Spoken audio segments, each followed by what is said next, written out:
Konferenca vijoi me panelin e dytë me temën Stili i shëndetshëm i jetës gjatë gjithë jetës, nga rinia në moshën e rritur, i moderuar nga Saronda Bujupi Rama, gazetare e shëndetësisë dhe drejtoreshe Familja Jonë.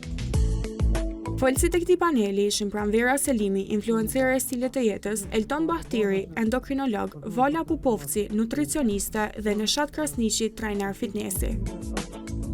Pranvera, kur ke filluar fillimisht ndryshimin tek vetja, pa e menduar influencën tek të tjerët, me siguri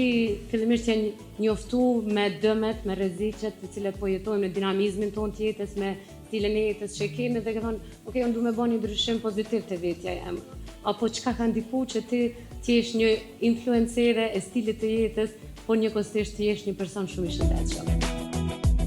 Mandi është edhe ekspozimi në lloj-llojshmëri të shijeve që përmenda më përpara, ndihmon që fëmia me umësu me shije të ndryshme, përfshirja e fëmijës në përgatitje të ushqimit ose në përpunim të ushqimit, për shembull me marr fëmin me veti kur doj me ble diçka, me i zgjedh vetë perimet, me i pastru, domethënë ose thjesht me përzi atë që jemi të përgatit, ja rrit interesimin edhe kuriozitetin fëmijës për ushqimin e shëndetshëm. Kam përshtypjen që ne si doktor më tepër i shohim në fazat kur ata veç e kanë fëmijë. Drastikisht. Pra nuk do të shkojnë në mënyrë graduale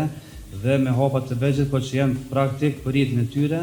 dhe të vazhdueshëm, sepse qëllimi nuk është që ne duhet të shohim rezultate të menjëhershme, por ne duhet të shohim që aktiviteti fizik duhet të qenë një investim për të ardhmen.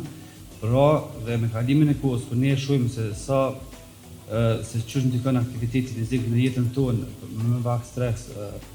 më shumë energji, jena më të fortë, atëherë ne kuptojmë që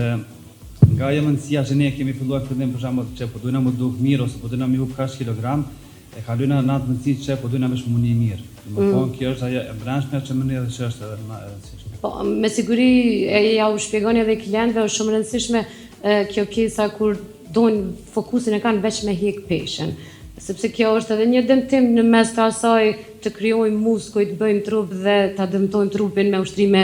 të pa teknika, ushtrime të cilat nuk janë të shëndetshme.